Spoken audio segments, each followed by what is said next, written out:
The Asus VivoTab Note 8 is an 8-inch Windows 8 tablet, and thanks to an Intel Bay Trail Atom processor inside, it's running the full version of Windows 8, not RT.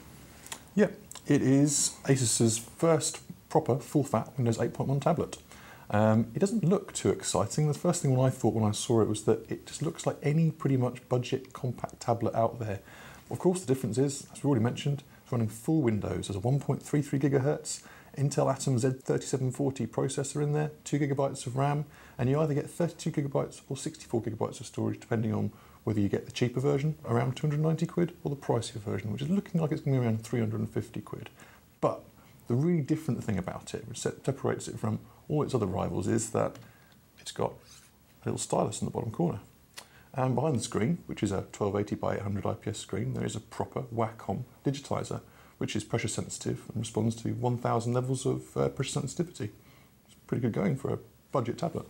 I was quite pleased to see the stylus because I believe if you can look around the edges of this thing, you'll see there's no regular USB socket and it doesn't come with any dock. So if you want to type, you have to use the on-screen keyboard. That's fairly normal, of course, for 7-inch and 8-inch tablets, but for something running full Windows, it could be a bit of a problem. Yeah. Other compact tablets, certainly the ones from Asus, if you remember the Transformer Book T100, 10-inch tablet, docking keyboard, kind of best of both worlds. This is more definitely a note-taking device, aimed, scribbling notes with your stylus, tapping with the on-screen keyboard when you really have to. But if you want to connect a keyboard or connect to a monitor, your options are fairly limited. There is Miracast built into this, wireless display. There is only a micro USB port though, which you probably can plug an ATP cable into it to plug a single keyboard or something like that. Apart from that, there's micro SD. This is a handheld tablet. Yeah, well, this is the first time I've seen a Windows 8 device that's made me really prefer to use the Metro, as it was called, interface, the touchscreen interface, rather than dropping into into the regular Windows desktop. But that does raise the question: do you therefore really need the Windows desktop on a device this size? And more to the point, I believe you're paying for it.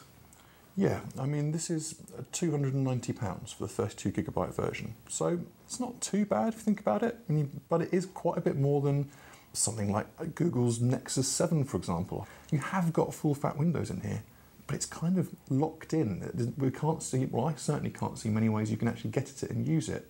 If you're the kind of person that really does want to embrace stylus input in a big way, this might work for you, but I'm torn. Yeah, we think it's a decent piece of hardware, but we're not really sure there's many people out there who it's right for. Click to subscribe to our YouTube channel and come back every Wednesday for new hot hardware videos.